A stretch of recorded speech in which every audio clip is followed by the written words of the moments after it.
En Twitter, en YouTube, de mi programa. Acá estamos, lunes 18 de agosto ya, y empezamos con las noticias a nivel local, nacional, ¿no? Y vamos con la Tuesta, que está en vivo. Frente a una propuesta como esta. Claro, hubiese salido de la boca de Montoya o de Cueto, ¿no? Pero puedes apagar Y le esto. hubiera dicho, esto que cree que no, de ninguna manera, acá la lucha de los derechos humanos en primer lugar. Pero hoy día es un arrabaleroso bon del fujimorismo para hacerse un espacito porque quiere ser senador de la República. Ahí quiere terminar. Ahí quiere terminar. No hay que permitírselo, por supuesto. No voten por esta gente. No voten por esta gente. Ahora, me dicen que hay varios que están muy envidiosos de Rospigliosi, porque Rospigliosi, por lo que comenté previamente, ha impulsado como una locomotora todo lo que los militares y policías querían y ha dejado en la inutilidad a varios otros que en el Congreso querían, decían que iban a hacer y no podían. Entonces ahora él goza del aprecio de la familia policial y militar y van a todos seguramente mirar hacia el lado cuando voten la próxima elección. Y los otros no le va a alcanzar el sencillo para que se compre su entrada a la Diputación o a las senadurías. Y en la Junta Nacional de Justicia se han desaparecido más de 1.200 expedientes digitales. 1.200 expedientes digitales se han desaparecido de la Junta Nacional de Justicia, entre los que se encontraban casos que relacionaban a la señora Patricia Benavides, casos vinculados a los cuellos blancos, casos vinculados a la señora Keiko Fujimori. ¡Oh, qué casualidad!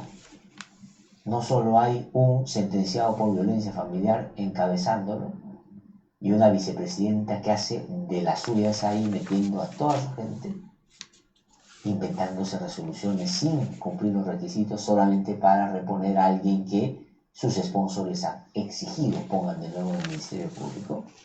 Ahí se han perdido 1.200 expedientes, documentos que al parecer fueron borrados. Esto lo ha publicado Hildebrand en sus 13, en su última edición. No sé si ya lo leyó o lo vio. Si no, hágalo todavía. Ahí está. Vaya al kiosco y compre. Compre. Escándalo de la Junta Nacional de Justicia. Desaparecen 1.200 documentos digitales que tienen que ver con el juicio a Keiko Fujimori, las investigaciones sobre Patricia Benavides y las denuncias contra magistrados vinculados a los cuellos blancos. El borrado y se hizo con premeditación y desde adentro. Hay un detalle muy importante en Hildebrand en sus 13 que vale la pena que usted lea de todas maneras, pero no de que le pasan por correo, la parte virtual, no. Nosotros somos el pantallazo para que usted vaya al kiosco y se compre. Todavía estamos lunes, esto hasta el viernes no vuelve a salir, pero todos los viernes tiene usted que comprar. Esa es la manera de contribuir y colaborar con la prensa independiente en este tiempo, ¿no? La Junta ha sacado un comunicado y ha dicho que se está trabajando en la recuperación de los archivos de respaldo. La Dirección de Procedimientos Tribunales reportó la pérdida de documentos pertenecientes a una carpeta temporal utilizada como almacenamiento provisional. O sea, no niega, confirma. De acuerdo con el informe técnico de la Oficina de Tecnología y Evaluación, se viene trabajando en la recuperación de la información contenida en dicha carpeta a partir de archivos disponibles en las copias de respaldo existente. La Junta está colaborando activamente con la investigación a cargo de la Policía Nacional de Perú, facilitando acceso. Se hace un llamado a los medios de comunicación a basarse únicamente en la información oficial proporcionada por esta institución a fin de evitar la difusión de versiones inexactas o especulativas que pueden interferir en el desarrollo de la... ¿Qué? O sea, la Junta le dice que a los periodistas que publiquen solo lo que ellos quieren que publiquen. O sea, que se ha creído ¿Qué se han creído estos señores? La Junta dice, reitera su firme compromiso con la transparencia institucional, la lucha contra la corrupción y el impulso de reformas orientadas a construir un sistema de justicia. ¿Qué? O sea, la Junta tiene compromiso con la transparencia, que no muestra los audios de cómo se desarrolló la discusión de la reposición de Patricia Benavides, que no muestra el documento completo con la firma de todos y con los argumentos de todos, que no muestra si tiene o no la firma de la reposición de Patricia Benavides, si no cuenta con la firma o no de la Secretaría General, y habla de transparencia y de reformas. Claro, esto último sí, porque van a hacerle eco al Congreso de la República en su propósito de capturar el sistema de administración de justicia. En eso sí, tienen razón. ¿Qué tal cuajo, no? O sea, tiempo de los Ríos Patio, de los Rospigliosis, de los Gutiérrez, de los Gerís, de las Dinas, de las Keikos. Impresionante, ¿no? Impresionante. Delia Espinosa, la fiscal de la Nación, ha pedido que se anule la decisión de la Subcomisión de Acciones Constitucionales de declarar improcedente la denuncia constitucional contra Luis Arce Córdoba, ¿no? Ha pedido que se admita la denuncia constitucional para que se pueda seguir investigando a esta persona, cuyo caso va a resolver el Poder Judicial y la Sala de César San Martín, y vamos a ver qué cosa es lo que le da de ofrenda, ¿no? Si le da o no la posibilidad de reincorporarse a la Fiscalía, y con eso ya tienen 3 de 6, 7, y ahí sí se arma lo que ellos quieren, un desbarajuste a las más altas esferas del Ministerio Público. Ojalá fuera una pretensión de mejorar las cosas, no, sino de retomar el camino de la impunidad que previamente ya habían asumido varios de los que hoy están regresando, o algunos de los que están regresando, por cierto, ¿no? La señora Dina Boluarte ha pasado de ser nada a más nada, ¿no? O sea, ya no existe. Datum ha publicado esta encuesta y miren la aprobación de la Presidenta de la República, la de las joyitas, la de los brazaletes, la de los Rolex prestados por el Guayqui. 96% de desaprobación y 3% de aprobación. Margen de error 2.8, o sea, puede ya no existir la señora en todos lados. 96% de aprobación. No, vamos a desmenuzar justamente esta cifra. Miren ustedes, hasta en el sector AB, 97% tiene la mayor desaprobación. En el C 95, 95 y 96 en el E. Arriba y abajo, el Perú no la quiere, pero ni un ajo. Ahí está, la señora, es un dilema. Por estos nunca más, de los que están en el Congreso. Esa tiene que ser la consigna para el 26. Miren ustedes etariamente, ¿no? Todos están parejitos. Nadie la quiere, la señora Boluarte. Y Lima, Norte, Centro, Sur, parejo, ¿no? En el sur tiene 97, o sea, ya sí, 98 en el centro, olvídense, ¿no? La señora, allá. ¿Qué sensación le dejó el mensaje presidencial? Fue incompleto, 18%. A ver, vamos al mayor, 42%.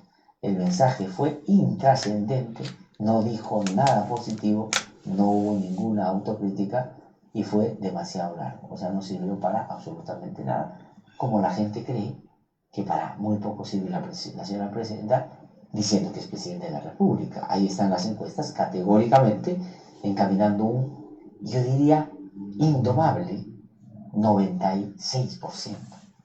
No hay en el mundo un caso que se le asemeje a esto que estamos viendo en el Perú. Ojalá nuestros récords mundiales fueran para bien y no de vergüenza, como estos, por cierto, ¿no?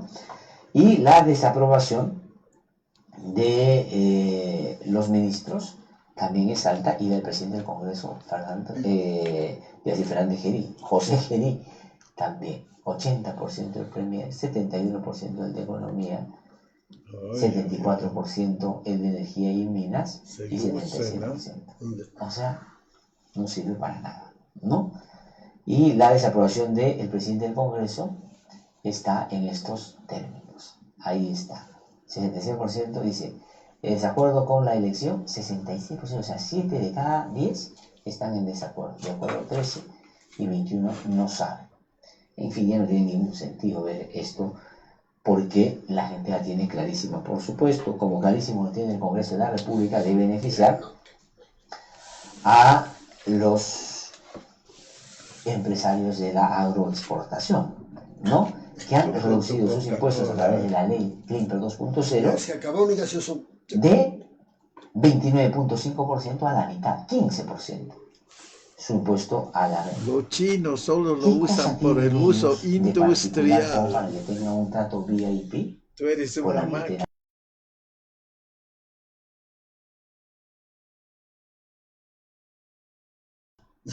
Porque ¿cómo puede ser posible que una actividad que a mí me parece extraordinaria, me parece muy bien que se impulse la agroexportación, eso me parece extraordinario, habla bien del Perú, el Perú exporta miles y miles y miles de dólares y de productos y muy bien, pero esta actividad para ser impulsada mereció algunos beneficios que se les dio hacia finales de los 90, comenzando el 2000, con la famosa ley Klimper.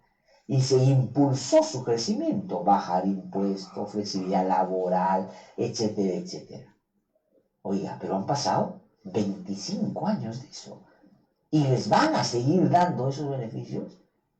Yo he dicho, esto es como el manganzón que vive en la casa de sus papás, gana su billete y le sigue pidiendo al papá para que le dé, para que pague la luz y para que salga a jorear los fines de semana. De ninguna manera, pero este Congreso se lo ha dado. ¿Y por qué? Porque ahora el financiamiento es posible de manera abierta de los empresarios que van a poner su plata a este sector, por ejemplo, ¿no? El Congreso ha aprobado en segunda votación la ley Klimper 2 y son 7 las empresas, miren ahí, son 20.000 millones de soles, ¿ah? Lo que va a dejar de percibir el Estado peruano por darle a estos manganzones, seguirle dando su propina pese a que ganan un sueldo por encima de lo que gana la mayoría, ¿no? Y Ojo Público ha sacado esta nota que es bien interesante y tiene que ver con 7 empresas muy concretitas que las que concentran el mayor beneficio de la ley Klimper 2. 7, ¿no? Según el Ministerio de Economía y Finanzas, solo una fracción mínima de empresas se beneficiaría con la nueva ley agraria. Son las mismas que gozan de privilegios tributarios de hace más de 20 años. 7 compañías concentran, ¿no? Este beneficio. Camposol, Complejo de Agroindustrial Beta, Damper, Trujillo, Agrícola, Cerro Prieto, Sociedad Agraria de Locasa, Ecosa Agrícola y Agrovisión Perú. Ya está. 20.000 millones de soles de exoneración en impuestos, que no es ninguna cosa que hagan con los que forzadamente todos los meses tenemos que pagar impuestos en este país. ¿Qué les parece? Entonces la alianza es mucho más, la coalición es más grande. No es solo la mafiosa Congreso Ejecutivo, esa es una partecita. Instituciones, medios, empresarios, etcétera, etcétera. ¿No? En fin, vamos a seguir. Han creado el PAE. ¿Qué es eso? El Programa de Alimentación Escolar. O sea, estamos con los problemas de Jaliguarma. No se cambió el nombre para asolapar y alivianar la carga de lo que eso significaba en términos de una presunta red de organización criminal que estaba detrás, que puede involucrar inclusive a gente muy cercanísima a la prueba del presidente de la República, incluyéndola a ella, a su ex ministro de Midis, a su asesor presidencial y a varios otros. Entonces ahora han salido con que este nuevo programa va a ir adaptándose a las regiones y que va a ser la panacea y va a resolver todos los problemas. ¿Quién lo ha dicho? La señora que tuvieron que echar del Ministerio de Cultura por ser una mala ministra y que le han regalado porque sabe utilizar bien el borrador al MIDIS después de que el señor de Martini pasó por ahí. Vamos a escucharla. Es un nuevo programa, es un programa que se va a ir adaptando a las regiones geográficas, a las regiones alimentarias que tenemos en el país también, dependiendo de su estacionalidad. Vamos a tener menús flexibles, seguramente en algunas regiones también vamos a seguir con los productos para poder complementar, por supuesto, la canasta, la base de las canastas, pero la manera de llegar va a ser diferente. Ya existe un consejo directivo que no solamente está integrado por el MIDI, sino también por otros sectores, sociedad civil, el Colegio de Nutricionistas, y este nuevo programa tiene un especial interés en la alerta temprana. Tenemos que revisar no solamente lo que llega al colegio, sino lo que se está fabricando, la producción y toda la cadena de transporte, logística. Ya, ¿y Jaliguarma? Guasimicuna, y los casos de la comida podrida, la comida de caballo para los niños, y las intoxicaciones, y los robos, y el asesinato de uno de los principales testigos. Nada, todo se borra con un nombre nuevo, porque así es esta gente, ¿no? Finges un cambio de esa naturaleza y crees que acabas con el problema. Bueno, en algún momento la justicia ojalá también alcance a quienes han asolapado o sido cómplices o alcahuetes de estas cosas, teniendo la posibilidad de contribuir de manera significativa para que se esclarezca. No, es la evasiva permanente, es el pantallazo, es el maquillaje y no la solución al problema. Pues bueno, ¿qué cosa ha pasado en Bolivia que han celebrado aquí en el Perú de una manera muy entusiasta algunos medios de comunicación? Pues se han producido las elecciones, va a haber una segunda vuelta, Rodrigo Paz ha sacado 31.3%, Jorge Quiroga, expresidente, 27.3%, y eso ya es una cosa irreversible. Estos son los dos que van a pasar a la segunda vuelta. 31% Rodrigo Paz, Jorge Quiroga. El primero es la democracia cristiana y el segundo ha sido un opositor al MAS muy firme, el presidente de la República también, y los dos vienen del sector de la derecha. Y eso es importante de cara a lo que había significado el MAS y su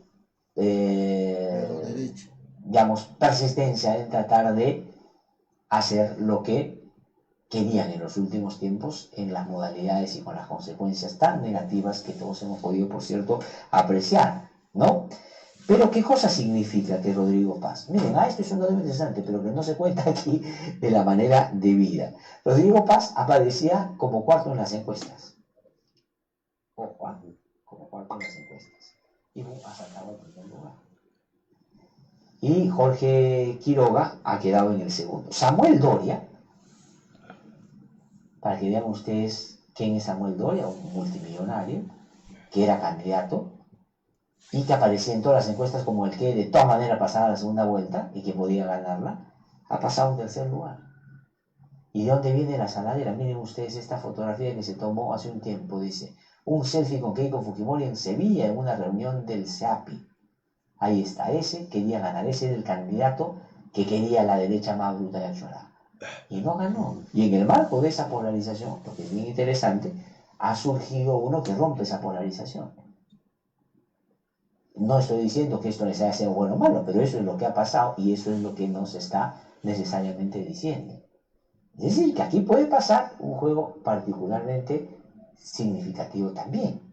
En medio de esa polarización que se busca generar, pues que surja alguien que esté por fuera, bueno o mal, y termine haciéndose la presidencia de la República. Mañana vamos a tener más información sobre lo que pasa en Bolivia y qué impacto eso va a tener en lo que pueda pasar más adelante en el Perú. También Juan de la Fuente ha venido escribiendo cosas muy interesantes al respecto, tal vez ojalá pueda venirse mañana a conversar con nosotros, pero si no, buscamos la manera de profundizar en esta materia. Bueno, vamos ahora con la exclusiva del día. Exclusivo en No Hay Derecho. Bueno, ya se ha iniciado claramente la campaña electoral de cara a lo que va a pasar en 2026. Y los partidos políticos que tienen autoridades en lugares privilegiados o en espacios privilegiados, está que se les pasa la mano y están haciendo campaña rompiendo con la ley. Pues bueno, Carlos Vigulla ha indagado en un primer momento lo que va a ser una línea aquí en el programa en los meses siguientes de qué cosa es lo que está pasando. Dos casos, Renovación Popular y Somos Perú. Adelante. Quieren gobernar, pero no respetan las reglas básicas de campaña. Los partidos ya apuntan a las próximas elecciones y viene apareciendo propaganda en las calles. El problema es que algunos partidos no han cumplido con las reglas electorales y se les ha iniciado procedimientos sancionadores por hacer propaganda en espacios prohibidos, incluso en zonas de patrimonio cultural de la nación. El colmo. El 3 de julio pasado, Fiscalización del Jurado Electoral Especial de Lima Centro emitió este informe advirtiendo que en la necrópolis de Ancón, área arqueológica considerada Patrimonio Cultural de la Nación, se pintó propaganda política a favor de Rafael López Aliaga, líder de Renovación Popular. Las imágenes del informe muestran la R de Renovación Popular y de Rafael aludiendo al evidente candidato presidencial, todo lo cual puede observarse en estos muros. En atención a ello, el Jurado Electoral Especial de Lima Centro admitió a trámite el procedimiento sancionador contra Renovación Popular por utilizar predios públicos para hacer propaganda y en bienes que constituyen patrimonio cultural de la nación. La violación a la norma es evidente y sigue en trámite según pudo constatar Ideleradio.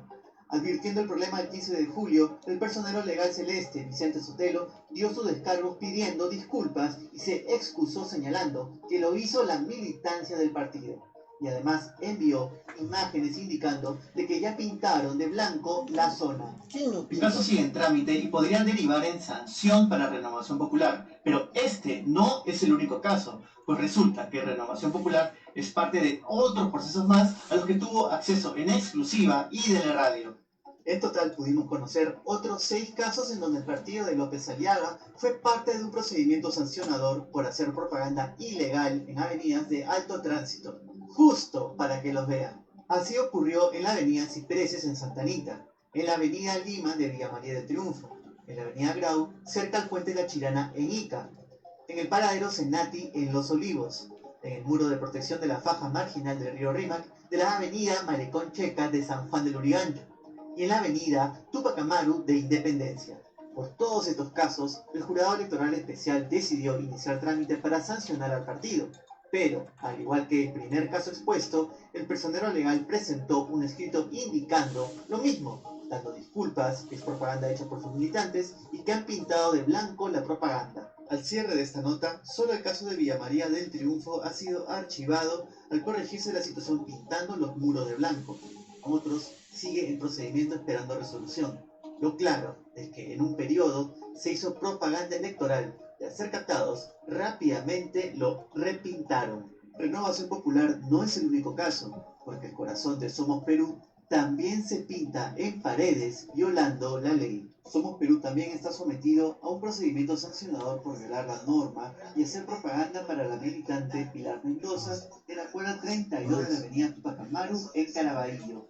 Igual salió pintas frente a la Universidad José Faustino Sánchez Carrión en Huacho, a favor de Tello, Riz y Pompeyo. Varias paredes también fueron pintadas en un parque de Villa María del Triunfo con el lema de un solo corazón. También se inició procedimiento sancionador. Todos los casos siguen bajo análisis y podrían derivar en sanciones al partido del hoy presidente del Congreso, José Gerí, debido al comportamiento de 2 partidos que quieren gobernar y que ya muestran cómo harían si llegan al poder de nuevo. Muy buena nota de Carlos Viguria en este arranque de campaña electoral. Debemos estar muy atentos, por cierto, a la labor que hagan los entes electorales, ¿no? Y hablando de López Aliaga, cada vez más atorrante, ¿no? Cada vez más achorado. Pues bueno, habrá que en algún momento ponerle su jaque quieto, porque es una autoridad que tiene que rendir cuentas y no tiene que saltar del balbuceo a la ofensa. Eso no debiéramos permitir, y menos los periodistas cuando ven que eso está haciéndole a otro o a otra periodista, ¿no?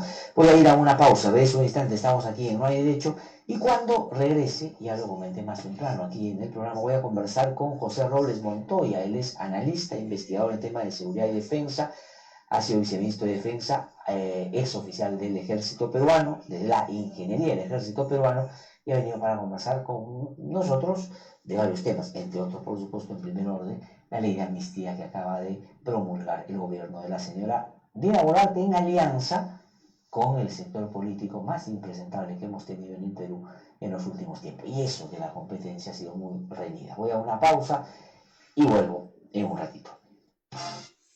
Ya han escuchado al Platzatuesta, nuestro colega que siempre nos ayuda de Ideleradio con su, cosa de la mañana, ¿no? Siempre está con su editorial en la mañana y nos informa muy bien sobre esto que está pasando, ¿no? Está pasando varias cosas, se puede decir así, varias cosas. Ahora vamos a una música y veremos qué pasará con la música. Puru, el especialista en calcular tallas de brasieres, están a espera de un partido combi que les lleve hasta el paradero de la Cámara Alta. Keiko Fujimori les ha comunicado a sus parlamentarios que está satisfecha con el trabajo que han realizado en el Congreso y ya tienen vía libre para aspirar al Senado. El único requisito es que lo comuniquen al partido antes de noviembre.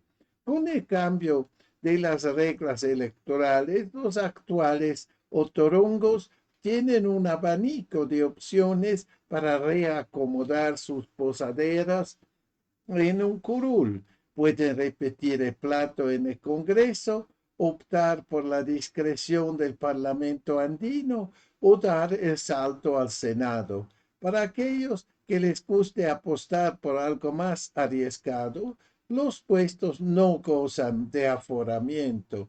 También pueden postular a una alcaldía o gobierno regional en las elecciones del octubre de 2026. En el fujimorismo se da por descontado que Alejandro Aguinaga, Fernando Rospigliosi, Patricia Juárez, Marta Moyano y Héctor Ventura irán como candidatos al Senado.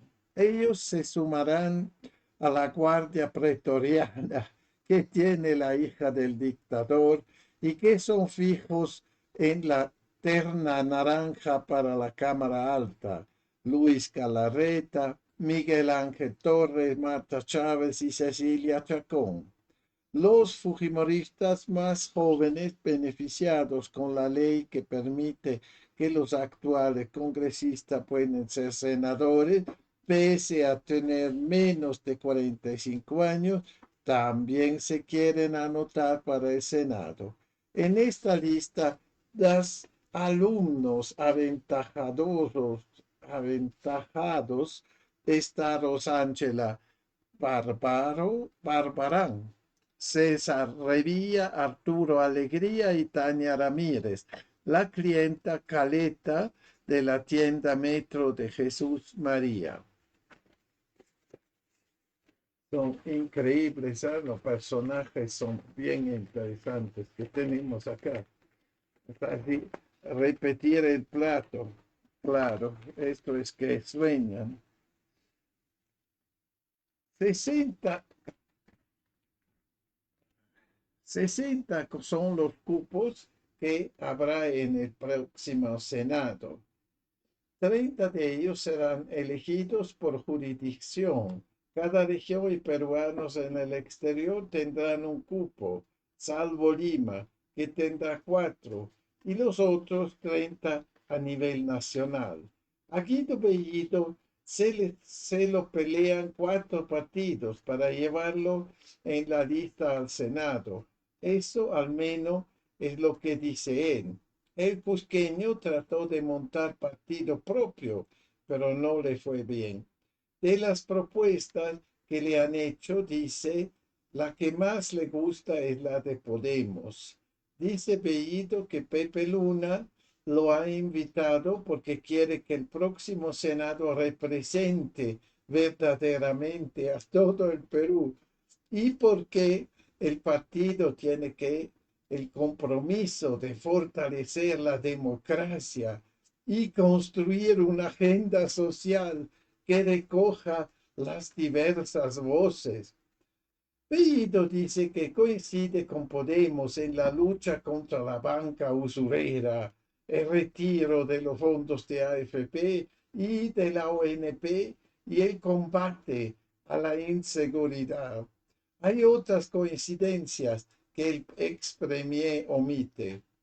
Bellido y Pepe Luna tienen sendas acusaciones fiscales en las que se contempla para ellos varios años de cárcel. Bellido tiene una por obstrucción a la justicia.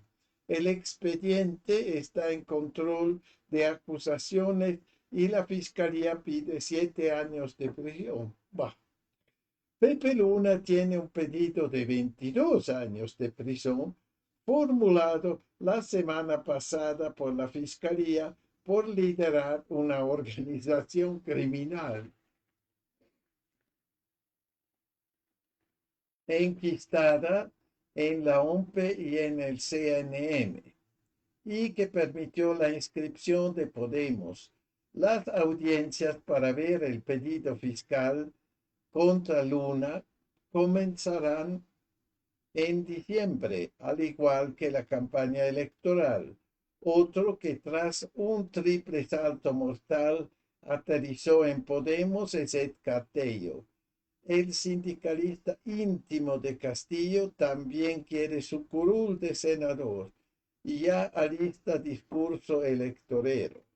Las bases que integran los maestros trabajadores profesionales y pobladores militantes y simpatizantes en el Congreso Nacional del Partido Perú por Todos, del cual sí pertenezco, han acordado mi participación al Senado Nacional con el partido político Podemos, dice Tello. El maestro tiene tantas denuncias como años en el Parlamento. En el 2023, una de sus asesoras lo denunció por exigirle su bono extraordinario para comprar un proyector.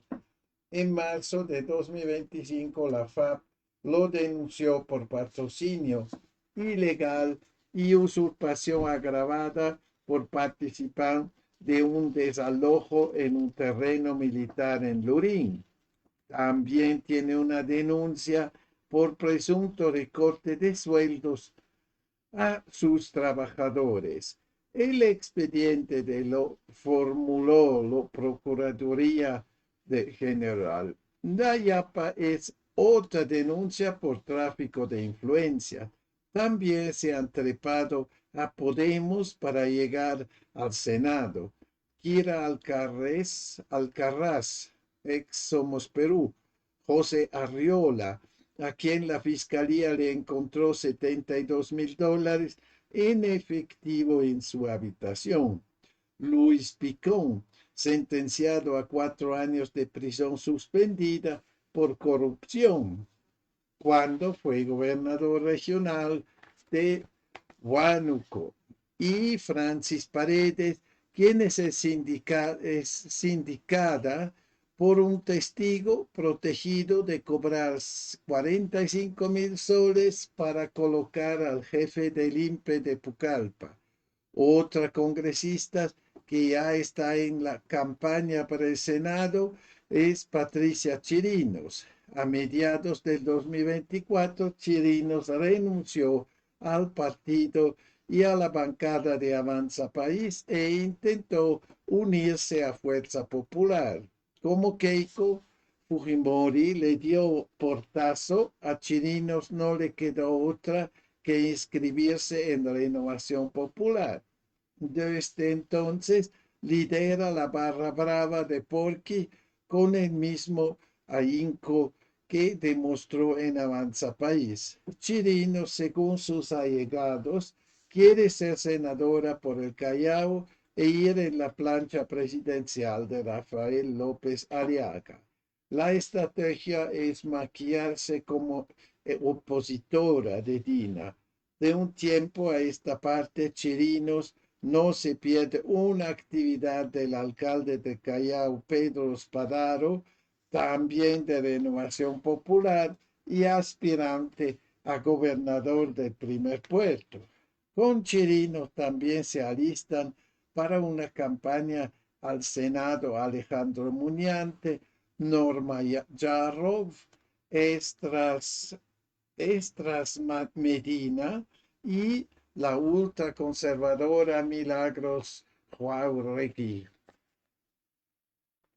Tello no es el único de los profesores que Pedro Castillo llevó al Congreso y que no quiere renunciar a las canastas navideñas y los bonos extraordinarios. Alex Paredes, experimentado escudero de los mochasueldos, está inscrito desde fines del año pasado en Somos Perú con la idea de postular al Senado. Lo mismo ha hecho Elizabeth Medina, investigada por cobrar una coima a un alcalde de Huánuco y cambio de agilizar un presupuesto para obras. Juntos por el Perú, el partido que cuenta con Pedro Castillo como aliado estrella, llevará al menos a 3 congresistas actuales en su lista al Senado. A la cabeza está Roberto Sánchez, quien viene siendo investigado por mocha sueldo y usar ilegalmente fondos públicos para fines partidarios. Sánchez, dueño de Juntos por el Perú, además tiene una acusación constitucional presentada por la Fiscalía de la Nación por tráfico de influencias y por contratación irregular cuando fue ministro en el gobierno de Castillo en la cartera de Comercio Exterior y Turismo. Al colectivo de Sánchez se han subido Víctor Cutipa y Elías Varas, ambos ex integrantes de Perú Libre. Pasión Dávila, uno de los congresistas que más visita a Pedro Castillo y que es recordado por darle un puñete traicionero a su colega Juan Burgos. Está inscrito en el partido Todos como con el Pueblo, pero coquetea para ir como invitado de Juntos por el Perú. En Perú Libre, el partido de prófugo Vladimir Cerrón están seguros como candidatos al Senado su hermano Valdemar y sus escuderas Kelly Portolatino y María Agüero.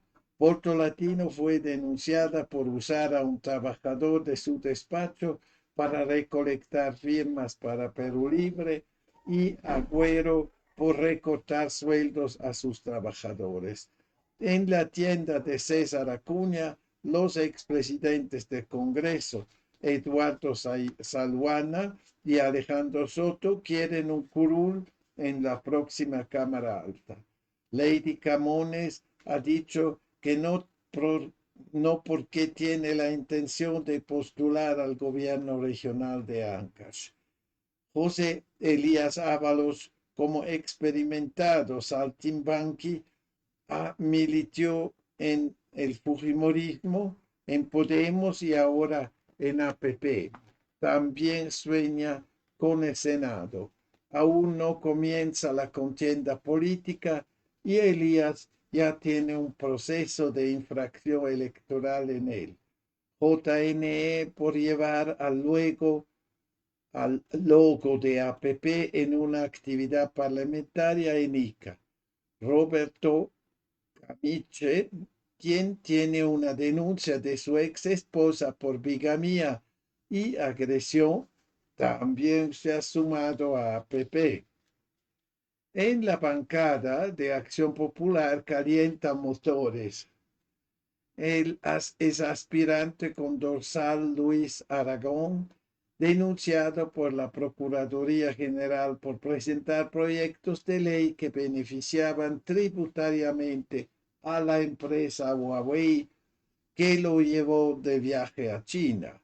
Él también buscará ser senador. Tenemos la posibilidad de ir al Senado o la Cámara de Diputados. Todavía no ha decidido en cuál de los espacios, pero sí voy a participar en las próximas elecciones generales, dice Aragón. La carta segura es María del Carmen Alba. El martes último estuvo en el lanzamiento de la candidatura presidencial de Alfredo Barnechea por Acción Popular. El evento se realizó en un chifa de Jesús María. Alba ha empezado a recorrer cerros y meterle el diente al chicharrón que se ponga por delante. Ya, ¿no? artículo de Eloy Marchand ahí ahora al Senado. Toda la basura quiere reciclarse, como se puede apreciar, ¿no? Están haciendo como pueden, ¿no? Por seguir con sus fechorías, sus raterías. Yo solo espero que nadie, pero nadie vota por estas basuras humanas. Por favor, no hagan esto, ni en una ni en otra. Déjanlos. Esto deben irse a la cárcel, esto que deben ir a la cárcel y no deben ni en el Senado ni el Congreso, nadie de ellos debe estar eh, en un...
Back to Happy Town, the Golden Age.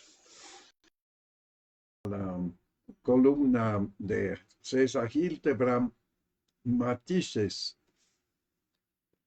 regreso a los 90.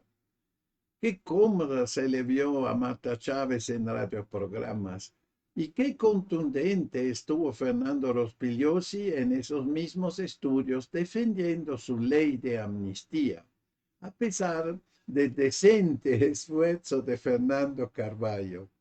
Era como si hubiésemos regresado a los 90, cuando el dueño de radioprogramas era consejero de Vladimiro Montesinos y la emisora respaldaba al régimen del orden y el tractor. Estamos en los 90. Regresó Patricia Benavides por todo lo alto y ahora quizá vuelva a ver el caso de su hermana Emma. También reivindicada, la señora que va a Palacio promulgó la ley de amnistía y el presidente del Congreso quedó librado de toda sospecha por el caso de violación que estaba siendo tibiamente investigado. Todo marcha sobre ruedas y un nuevo reino de oscuridad se levanta en estas tierras, pero eso sucede en las esferas del poder. Abajo los pobres claman y el resentimiento cunde.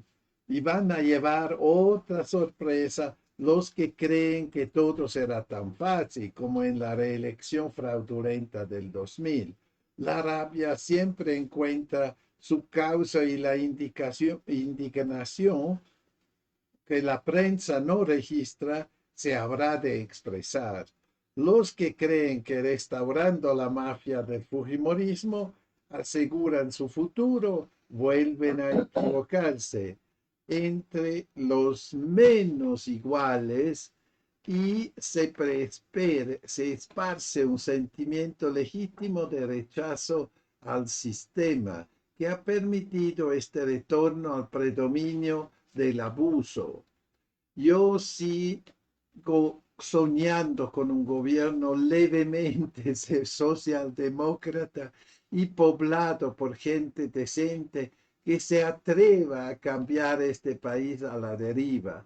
Si un gobierno como este llegara a Palacio, que hoy tantos manchan, lo primero que haría sería derogar toda esta basura legislativa concebida por organizaciones criminales y secuaces de victimarios con uniforme. Y después tendrían que venir los castigos, los judiciales y los sociales, las cortes y el desdén, los jueces y el desprecio. Esto no puede quedar así. Ese gobierno hipotético y tan poco probable tendría que modernizarnos. Somos un país anacrónico, viejo, roñoso y roñoso, lleno de perjuicios de posesión católica y odios nacidos de neoconservadurismo, menos letrado y más racista. Modernizarnos significa que volvamos a entender la cosa pública como asunto de todos, el Estado como decisivo para algunos temas, la igualdad de oportunidades como un derecho, la dignidad como un reconocimiento elemental.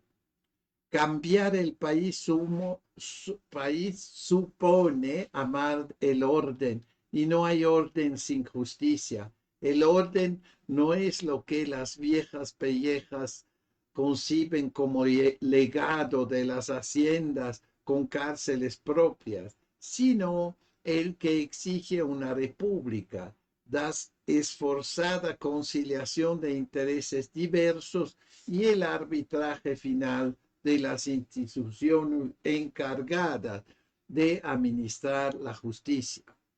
Pero ese país imaginario que insisto en soñar requiere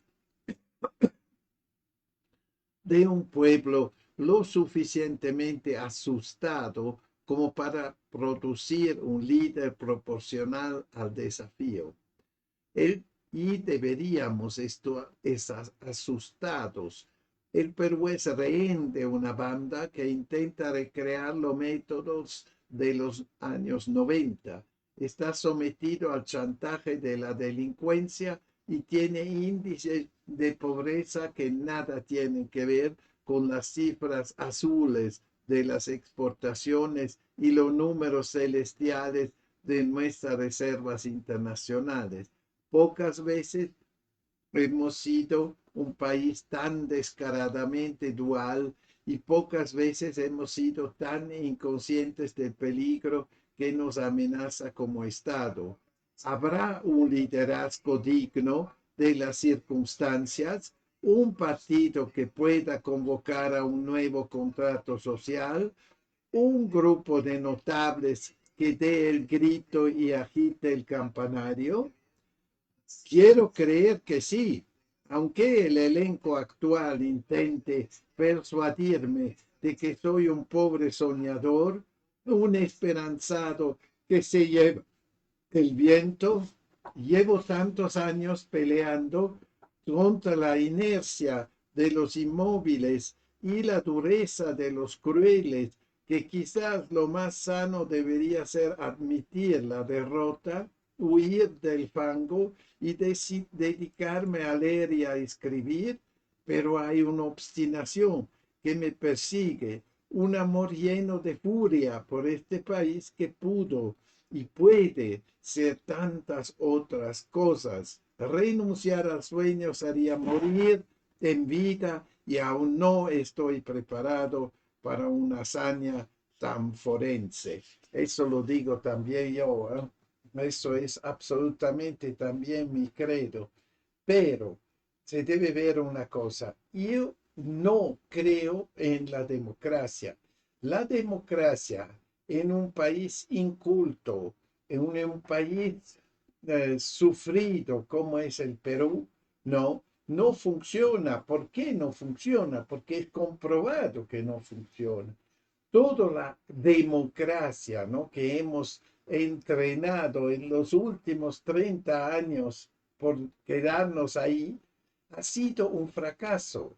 No fracaso con Fujimori, fracaso con Toledo, fracaso con todos los presidentes que ahora una gran parte están presos, ¿no? ¿Qué yo propongo? Yo propongo una meritocracia, no una democracia, pero una meritocracia. Los mejores deben ir al gobierno, deben ir al Congreso, deben ser autoridades regionales, locales, como sea, la meritocracia.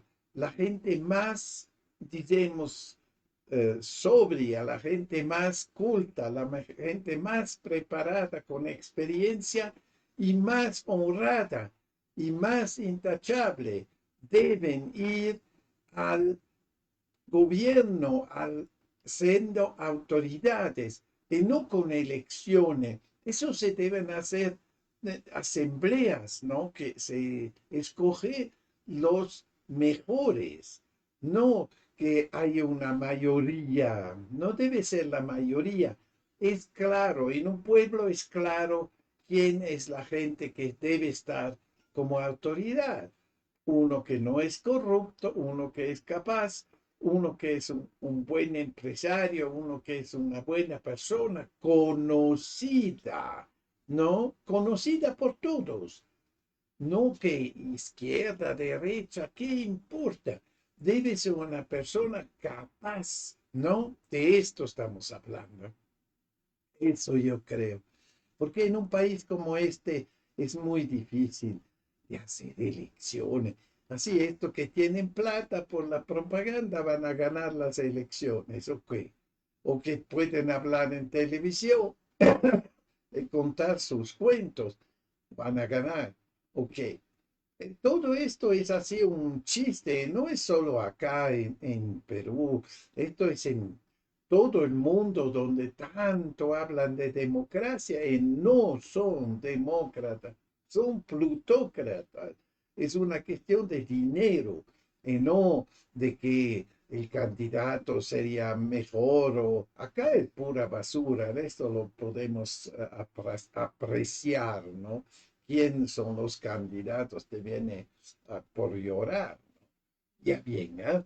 Son ya las 9 casi, vamos a una música y después seguimos con la situación internacional. Hot Peace for Sale, de Martin Landström.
not peace for sale. Hot Peace for Sale, de Martin Landström. Ahora, 9:02. Ahora entramos en la noticiero internacional. No deberían obstaculizar la paz. El mensaje del enviado del Kremlin a los líderes belicistas y saboteadores de Europa. Así sería la reunión de este lunes entre Trump y Zelensky, primero a solas, después con los líderes europeos. No se descarta una escalada de tensión entre el líder del régimen de Kiev y el inquilino de la Casa Blanca, remarca el medio. Cierran los centros de votación en las elecciones generales de Bolivia. Más de 7.5 millones de personas fueron llamadas a votar para elegir sus nuevas autoridades para el periodo 2025-2030. Trump anuncia grandes avances en relación con Rusia y pide estar atentos. El presidente estadounidense arremetió contra los medios de comunicación que criticaron sus logros en el diálogo con Moscú. Rubio explica que podría conducir la imposición de sanciones a China por el petróleo ruso. Kiev rechaza los llamamientos de Trump a un acuerdo de paz sobre la crisis ucraniana. Ucrania debe convertirse en un puercoespín de acero. Von der Leyen insiste en la paz por la fuerza. Enviado especial de Trump constata un progreso épico en Alaska.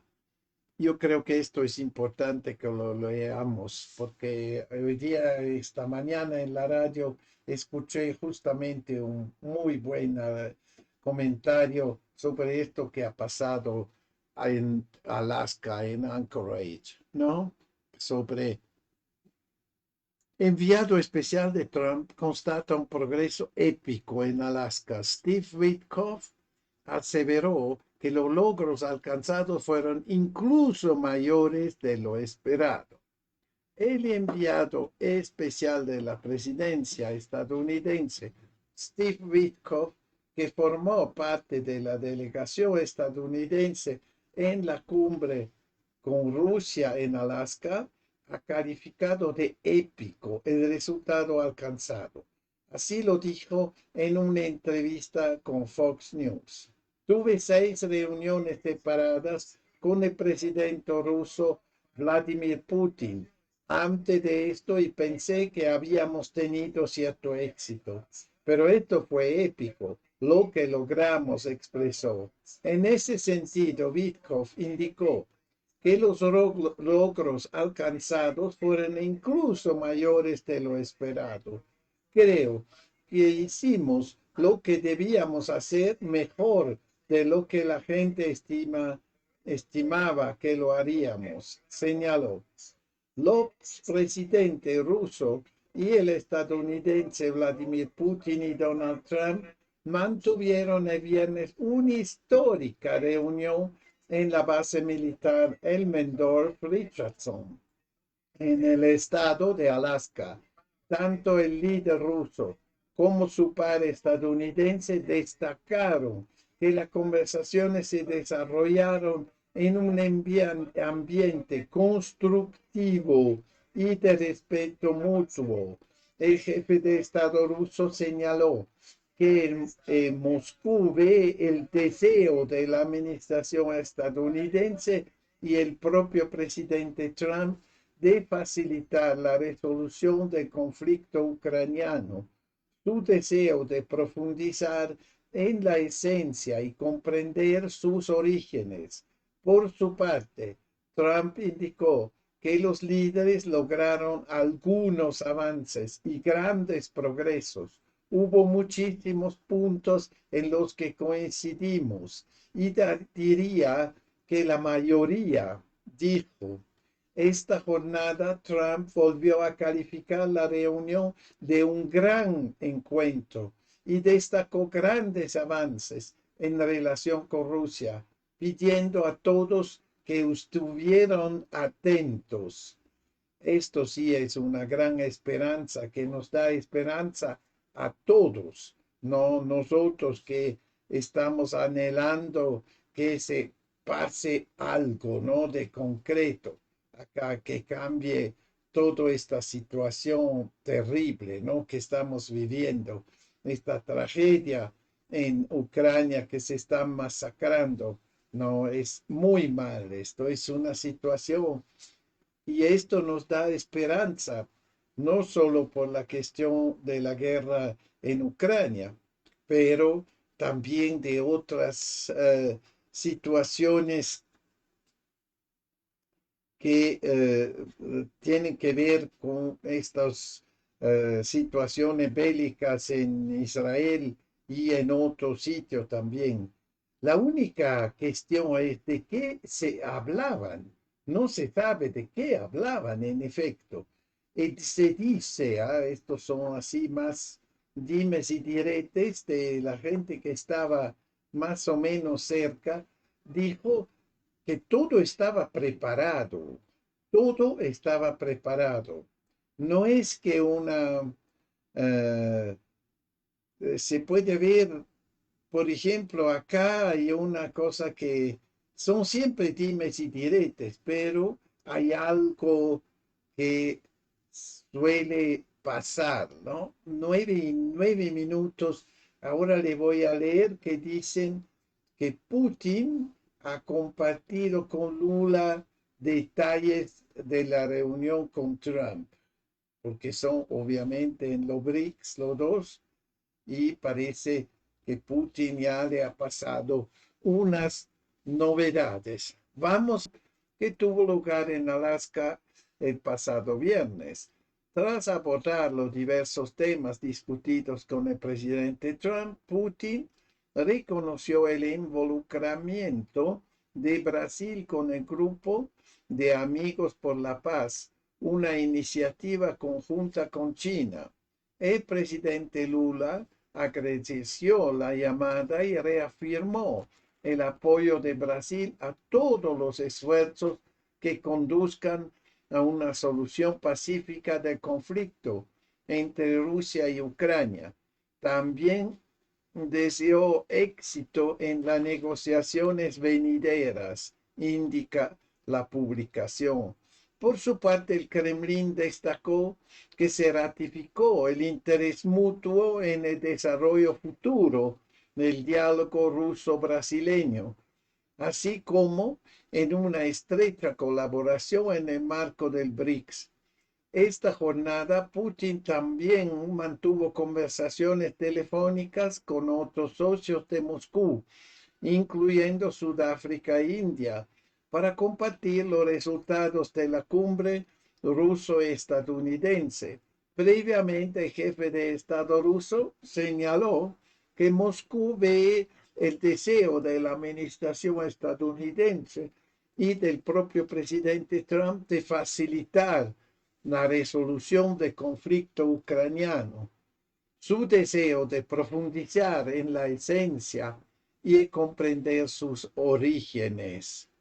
Ya bien, se debe ver, ¿no?, que toda esta situación que tenemos, especialmente en Europa ahora, es que los europeos son más brutos que la señora Boluarte, ¿no? Que no hay prácticamente esperanza, que ellos se dan cuenta de qué están haciendo, ¿no? De qué están malogrando, se puede decir, lo más simple, se puede decir, ¿no?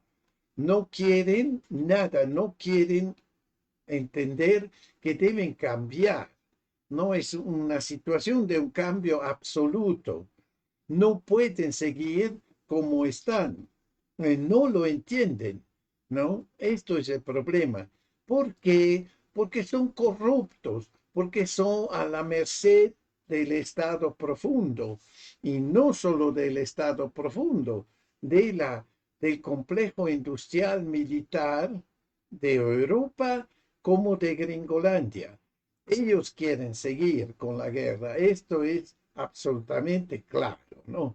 Allá no hay ni una pequeña duda, ¿no? Que quieren seguir, porque si no les se cae todo su maravilla, se le cae. Esto es su miedo que tienen. La bolsa en Europa como en Estados Unidos depende prácticamente de esta guerra, ¿no? Porque esto es lo único que le sostiene, porque toda la economía alemana especialmente, pero de Europa, está en declive. Y lo único que le soporta es la guerra, ¿no? La industria de armamento. Yo no sabía que era tan importante antes de esta guerra de Ucrania, pero me soy dado cuenta cuando no esta resistencia en contra de la paz es obvio, es claro, ¿no? Y esto que han hecho en Alaska era ir en contra del Estado profundo. Es un éxito, un gran éxito de Trump, ¿no? Que ha hecho en esto. Yo creo que es importante que se dé cuenta la gente de esto. Yo no creo que va a funcionar la oposición, decimos, a la paz. ¿Por qué? Porque en Ucrania pierden la guerra. Prácticamente están antes de la capitulación. Falta poco, ¿no? Y Trump, respectivamente, su Witkoff, su Hexet, el ministro de Defensa, Rubio, lo saben, ¿no? Y saben que mejor salir así diplomáticamente, eh, conservar la cara, digamos, ¿no? De no deber aceptar una capitulación. Por eso que están ya haciendo más razonables, ¿no? En no hablar estupideces, como si ellos podían ganar en ¿cómo se podía? Del es imposible, ¿no? Así que dejen de hacerse los estúpidos, ¿no? No va a pasar esto, no va a pasar. Ya vamos a escuchar una musiquita y 9:17 y después volvamos con una noticia de Tucker Carlson. 9:18, Moonlight Mystery.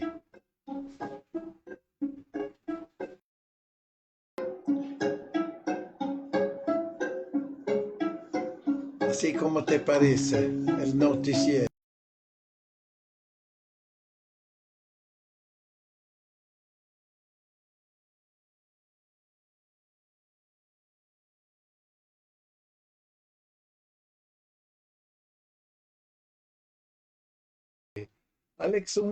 Alexander Dugin sostiene que la civilización occidental moderna está guiada por el intelecto hostil de los ángeles caídos, manifestado en la ideología ultraliberal y la decadencia moral, una realidad que solo puede entenderse plenamente a través de la cosmovisión cristiana.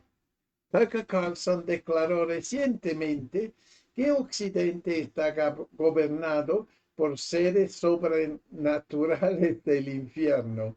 Muchos se preguntaron, ¿cómo interpretar esto? En primer lugar, es fundamental recordar que la doctrina cristiana que Occidente rechazó oficial y rigurosamente hace unos 500 años tenía una comprensión completamente diferente de lo que es un ser racional. Por consiguiente, desde la época escolar y nuestras escuelas fueron primero comunistas, luego liberales, ideológicas en ambos casos, nos hemos acostumbrado a pensar que solo existe un tipo de portador de la razón, el ser humano. Nos han enseñado a creer que solo la raza humana posee razón, mientras que todo lo demás pertenece al reino de los cuentos de hadas y las fábulas. Solo los humanos poseen conciencia racional. Los humanos, dicen, evolucionaron de los simios y desde entonces han tomado las riendas de su destino. Han avanzado, es decir, han establecido cada vez más la razón como fundamento de la existencia histórica colectiva. Así crecimos, así nos criaron, y nos parece la verdad absoluta. Algo evidente, como dicen los ingleses, una afirmación evidentemente cierta, pero esta supuesta autoevidencia fue en realidad una idea novedosa que surgió hace apenas unos 500 años. Desde sus inicios, como la opinión privada de pensadores bastante marginales, se extendió gradualmente a más y más espacios sociales. Hoy, la mayoría la aceptamos como un hecho. Sin embargo, el cristianismo enseña algo diferente. El Islam enseña algo diferente. El judaísmo también. Cada religión enseña algo distinto. Todos afirman que existen al menos 3 tipos de seres racionales. El ser supremo y absoluto es Dios. Es racional, posee intelecto. Por esta razón, a veces se hace referencia a Dios como espíritu o luz inteligente. Por ejemplo, Máximo, el confesor, se refiere a Dios Padre como espíritu. Dios es increado, la mente increada, pero también existen mentes creadas que se dividen en 2 tipos de seres, ángeles y humanos. Es decir, además de humanos, existe otro tipo de ser racional creado por Dios. Los ángeles, los intelectos. Estos ángeles superan a los humanos precisamente porque son intelecto puro.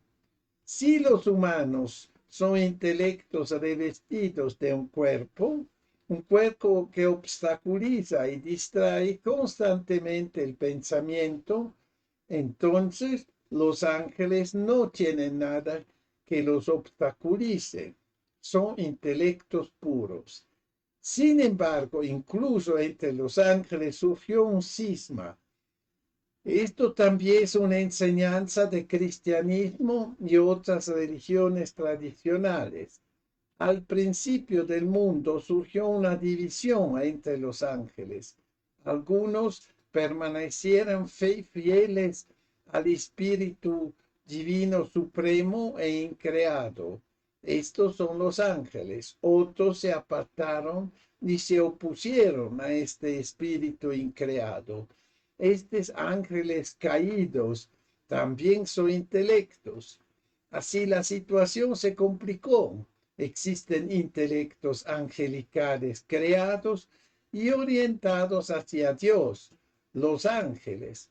Existen intelectos caídos que se han rebelado contra Dios, los demonios, en ruso Pesi.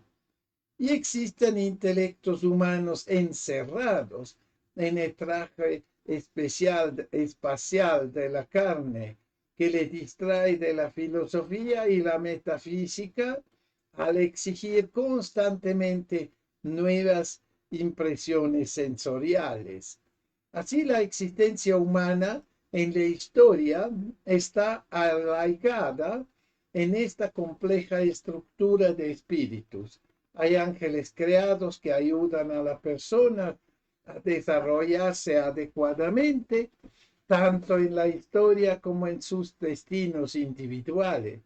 Hay espíritus caídos que obstaculizan a las personas, llevándolas a callejones sin salida y confusión. Y está Dios, cuyo espíritu es supremo y guía todos estos procesos. Así lo ve la tradición cristiana. Si somos cristianos, debemos creerlo. Si no lo somos, ¿qué hacemos con nuestras velas? ¿Qué hacemos en Pascua o cuando visitamos cementerios? Lo que estamos discutiendo aquí solo tiene sentido si somos cristianos.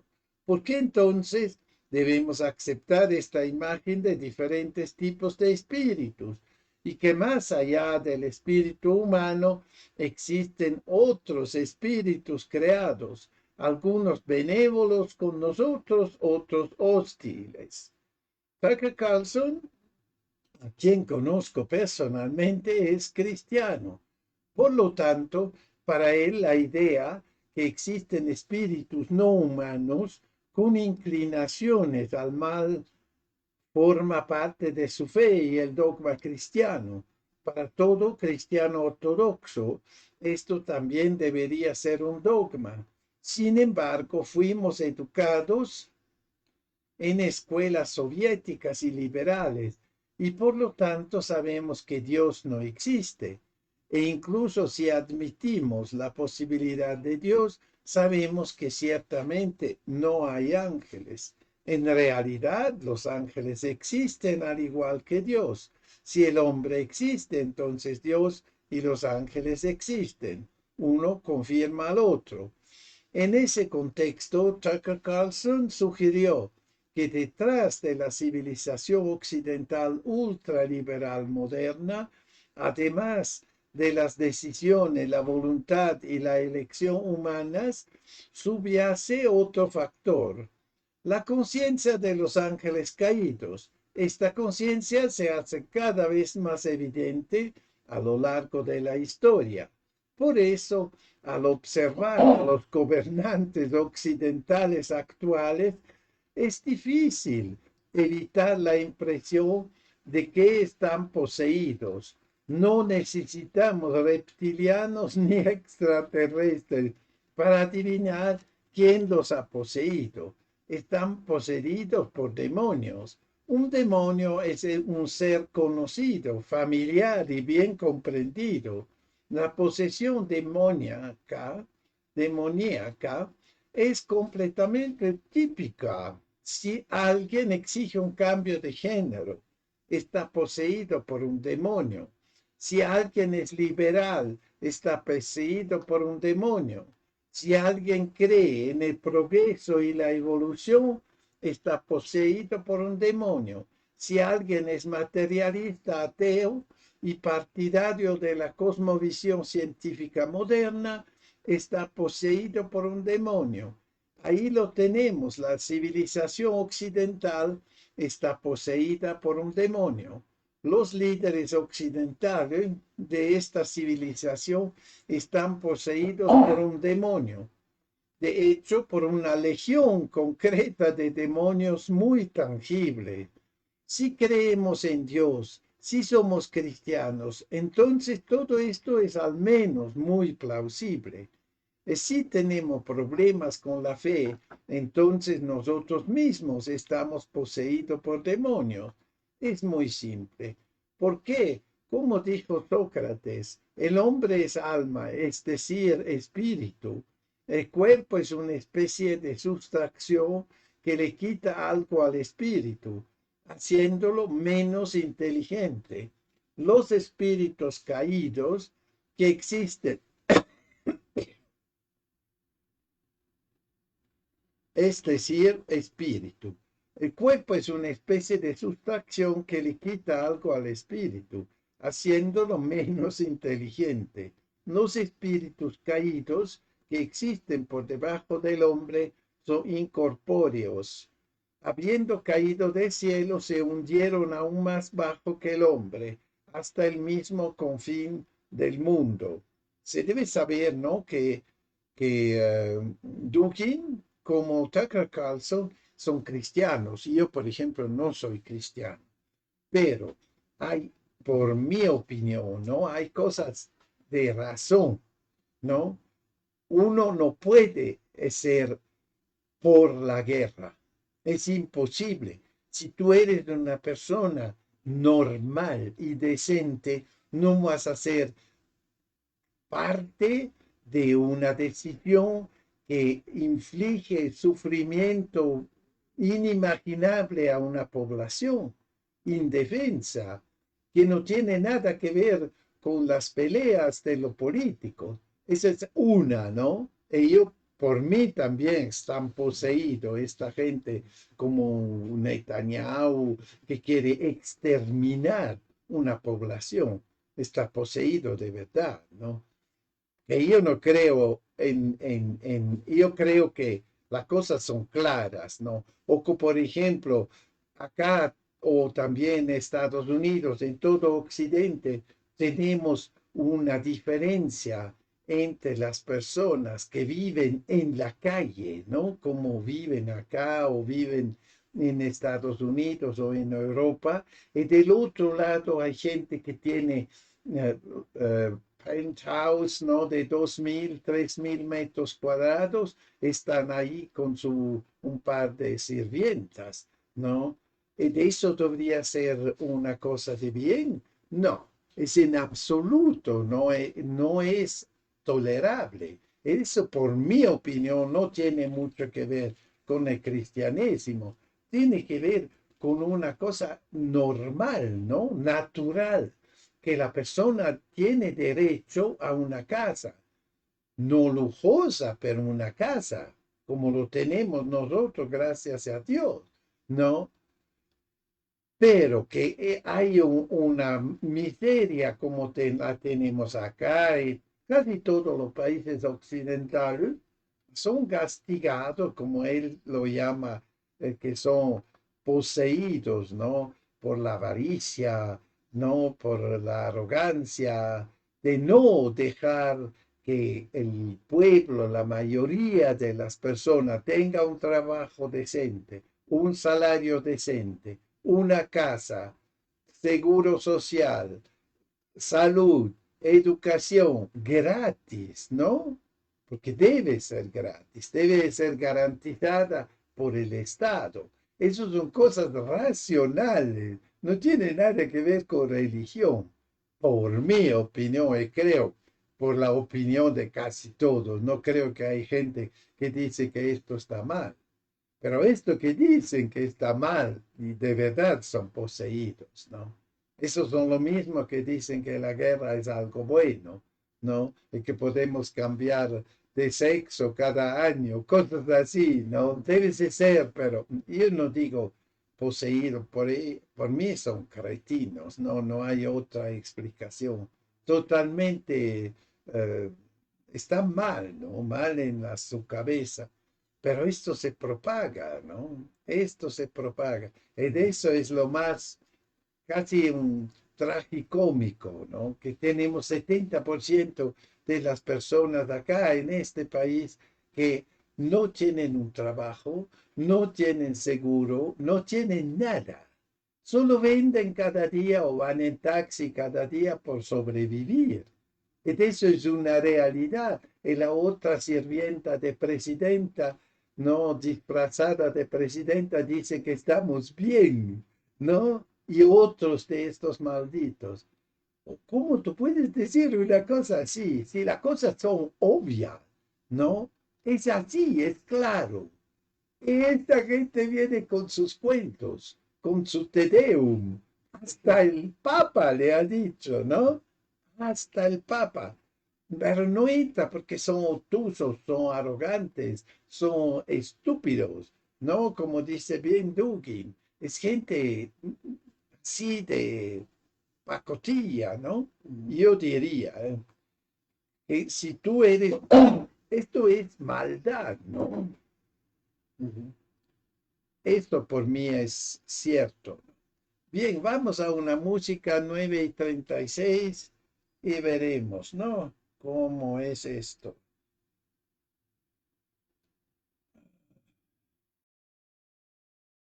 Venga, estamos de nuevo ya a 9:40, ya 9:39. Ahora vamos a escuchar una cosa muy diferente. La biotecnología y la IA se han convertido en una religión, de Rhoda Wilson. El auge de la biotecnología y la inteligencia artificial ha dado origen a una nueva religión que promete una vida mejor, pero que en realidad plantea riesgos importantes para la salud y la libertad humana. El doctor Gay Harter lo explica con ejemplos de los Estados Unidos, que también se reproducirán en Nueva Zelanda si se aprueba la ley de la ingeniería genética. El proyecto de ley automatiza la implementación de la ingeniería genética y permite la rápida introducción de productos no probados y dañinos como cultivos rociados con ARNN y vacunas aerosolizadas propuestas por empresas como Flagship Pioneering y EcoHealth Alliance en los Estados Unidos. La combinación de inteligencia artificial y biotecnología conducirá a experimentos desenfrenados en humanos con consecuencias potencialmente catastróficas, advierte. La creencia irreflexiva en la biotecnología y la IA por el Dr. Gary Hatchard. En su libro de 2017, La extraña muerte de Europa, Douglas Murray argumenta que hemos perdido nuestro sentido de propósito. Impulsados por la crítica racional y científica, incluidos los conceptos del darwinismo social que se desarrolló en el siglo XIX, las personas han perdido gradualmente la fe en sus tradiciones religiosas y culturales. En particular, en los últimos 5 años ha surgido una nueva creencia en las llamadas curas milagrosas para llenar el vacío creado por la pérdida de valores espirituales. Los principios de esta nueva religión tecnológica se extienden a la inteligencia artificial y la biotecnología, que juntas están penetrando todos los aspectos de nuestras vidas. La promesa de inmortalidad mediante drogas milagrosas, una vida controlada por computadora, sin trabajos pesados y una preparación militar suficiente para mantener el enemigo lejos de la frontera resultan irresistibles. Como sin duda nos diría Murray, la realidad es muy distinta. Por primera vez en la historia de la humanidad, fuera de tiempos de guerra, la esperanza de vida está disminuyendo. La vida cotidiana se ha vuelto más difícil e incierta, mientras que las fronteras se vuelven cada año más porosas y difíciles de controlar. Este artículo analiza hacia dónde nos dirigimos realmente. Corremos el peligro de perder la lucha por el derecho a la libertad de elección.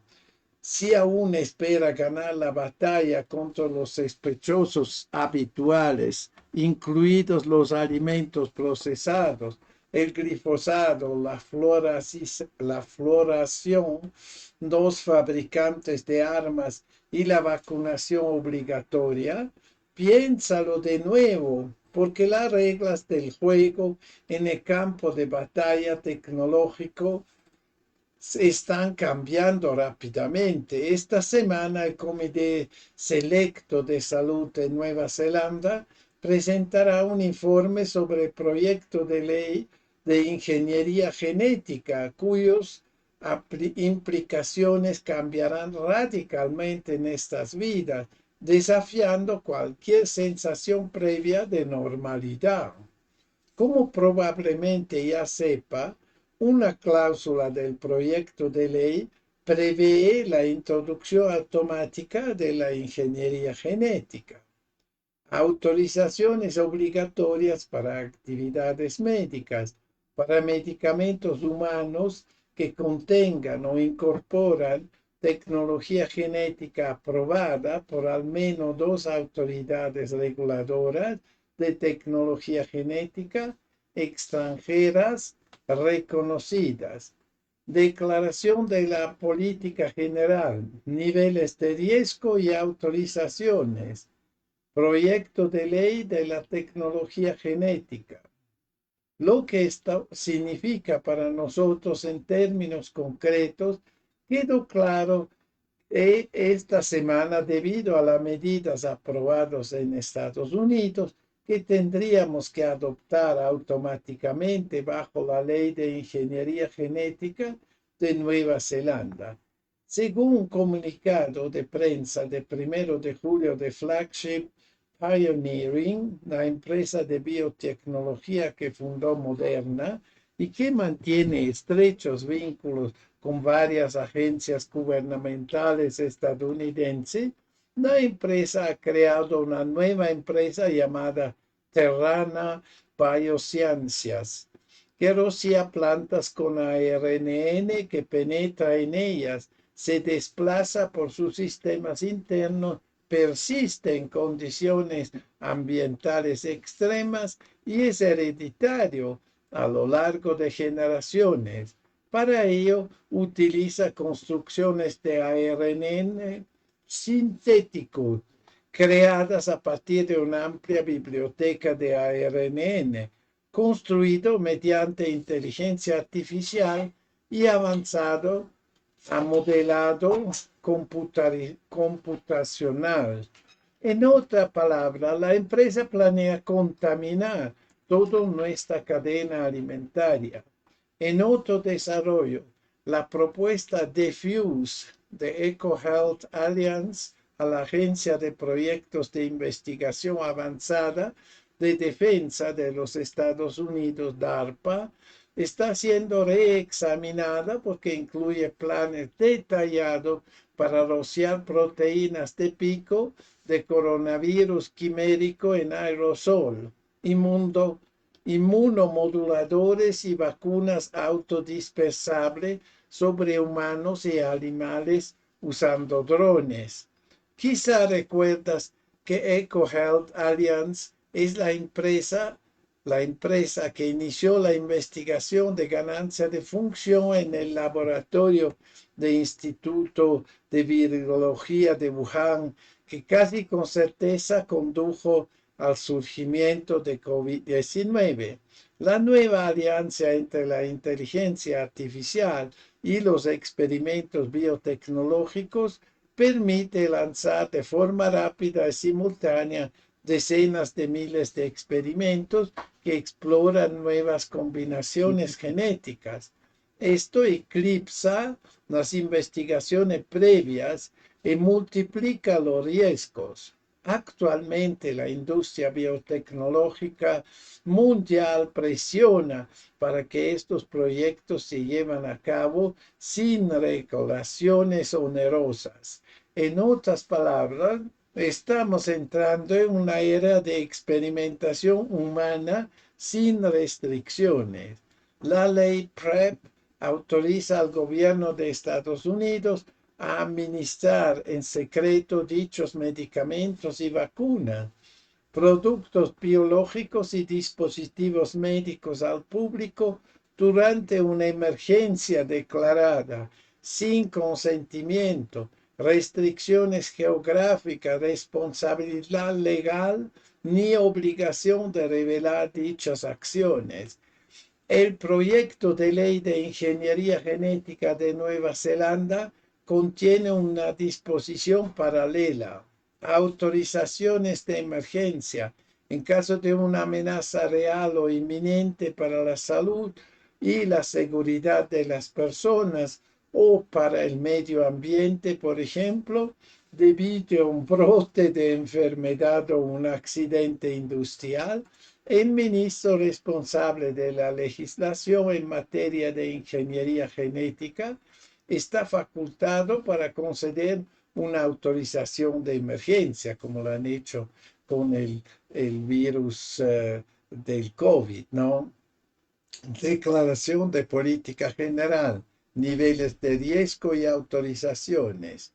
Esto demuestra con qué rapidez los alarmantes productos biotecnológicos invasivos médicos y agrícolas aprobados en los Estados Unidos, como lo mencionados anteriormente, serán aprobados recíprocamente en Nueva Zelanda si se aprueba la ley de ingeniería genética. ¿Cómo puede suceder esto y por qué el público parece no preocuparse? Detengámonos un momento y consideremos que la potente combinación de inteligencia artificial y biotecnología han asumido un papel central en una nueva ideología política, pseudocientífica, médica y social, que se ha convertido en una especie de credo durante la pandemia. La aceptación de la que goza y el control que ejerce sobre la población no se deben a medidas totalitarias como las de Hitler o Stalin, sino a la proyección de una narrativa cautivadora pero falsa de un futuro brillante si uno se somete, algo digno de las visiones distópicas de las sociedades tecnológicas completamente sumisas de Orwell y Huxley. En esencia, el error central de la nueva fe radica en la fusión de dos ideas completamente falsas. El origen y el significado de la vida residen íntegramente en una secuencia de letras genéticas y en una sola molécula, ADN, que puede editarse y manipularse con seguridad para mejorar todos los aspectos de la vida. Esta es una visión empobrecida de la vida que no tiene en cuenta la conciencia ni los efectos negativos conocidos de la edición genética en el mundo real. 2. Las computadoras inconscientes que solo pueden acceder a datos y algoritmos introducidos en la era de la información pueden tomar decisiones mejores y más fiables que los cerebros humanos conscientes. Una desestimación absurda y desinformada del genio y potencial humanos. Esta nueva fe implica dejar atrás el sentido común, así como la razón y la racionalidad, y correr hacia el como una polilla hacia la llama. Un artículo del periódico británico The Guardian titulado "La demanda de medicamentos para bajar de peso se está volviendo insostenible, según los farmacéuticos", muestra cuántas personas se han unido a nuestra nueva religión. Una encuesta reveló que además del 1.000.000 de británicos que actualmente pagan de forma privada las inyecciones para bajar de peso, Ozempic, Mounjaro y Wegovy, un 21% adicional ha intentado obtenerlas en el último año, es decir, 10 millones de personas. Entre las personas de 18 a 35 años, esta cifra asciende al 35%. Además, la encuesta reveló que un asombroso 65% de las personas de 25 a 34 años usarían estos medicamentos si estuvieran disponibles gratuitamente en el NHS.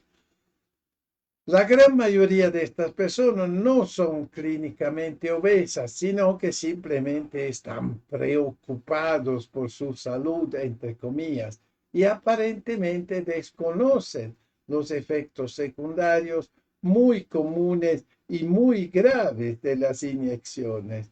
Igualmente alarmante es la rápida adopción de la IA en la educación. Un artículo de New York Times titulado "Educación impulsada por inteligencia artificial, fundada en Texas y próximamente en una escuela cercana", informa que un método de enseñanza para niños exclusivamente mediante inteligencia artificial se implementará a nivel nacional este otoño. Esto es la faceta más reciente de la informatización de la educación, que coloca a los niños frente a pantallas en lugar de profesores humanos, privándolos de importantes habilidades sociales y suprimiendo su capacidad de pensamiento crítico. Esta medida refleja en parte la presión ejercida por las grandes tecnológicas para reducir los trámites burocráticos en torno a la adopción de la tecnología de IA. Esto cuenta con el pleno respaldo del plan de acción de Trump en materia de IA. Hace unos años hablaba con el hijo adolescente de un vecino, quien me contó que todos en su instituto usaban IA para hacer sus tareas. Una investigación de The Guardian demuestra lo perjudicial que puede ser esto. Un profesor sueco de una escuela de negocios confirmó a The Guardian: mientras que las empresas usan la IA para reducir costes, los estudiantes la usan para todos sus trabajos universitarios y como sustituto del pensamiento, lo que les impide optimizar sus futuros trabajos. Hace 10 o 15 años, la buena redacción y el pensamiento coherente eran requisitos indispensables para la mayoría de los empleos para recién graduados, afirmó un reclutador senior de una importante consultora londinense. Hoy en día se consideran habilidades de élite. Casi nadie puede desarrollarlas. Constantemente vemos a personas con títulos de altos niveles incapaces de resumir el contenido de un documento o resolver problemas. Varios empleadores y profesionales de recursos humanos y gestión entrevistados por The Guardian informaron que los graduados con los que se encontraron a menudo tenían dificultades para hablar por teléfono o en reuniones, tomar notas con bolígrafo, transmitir mensajes con precisión o completar tareas escritas sin acceso a Internet. En otras palabras, son prácticamente inempleables e inadecuados para los puestos a los que aspiran. Afortunadamente, la nueva tecnología no es aceptada por todos. Al menos hay algunas voces disidentes. Tras la pandemia, quienes tienen dudas y reservas son sin duda una minoría significativa. Desafortunadamente existen maneras de burlar o engañar a quienes no cumplen. Los profetas y guardianes de la nueva religión no solo provienen del sector tecnológico, sino también de los medios de comunicación, la política y la atención sanitaria, que juntos controlan la narrativa dominante y toman decisiones en nombre de la mayoría. Su posibilidad de alcanzar un control totalitario depende de las disposiciones de la ley de ingeniería genética, diseñada para impedir que el público sepa qué come o que entra en contacto. Esto se logra clasificando erróneamente la mayoría de los procedimientos de edición genética como procesos naturales y no introduciendo el etiquetado obligatorio para los productos modificados genéticamente.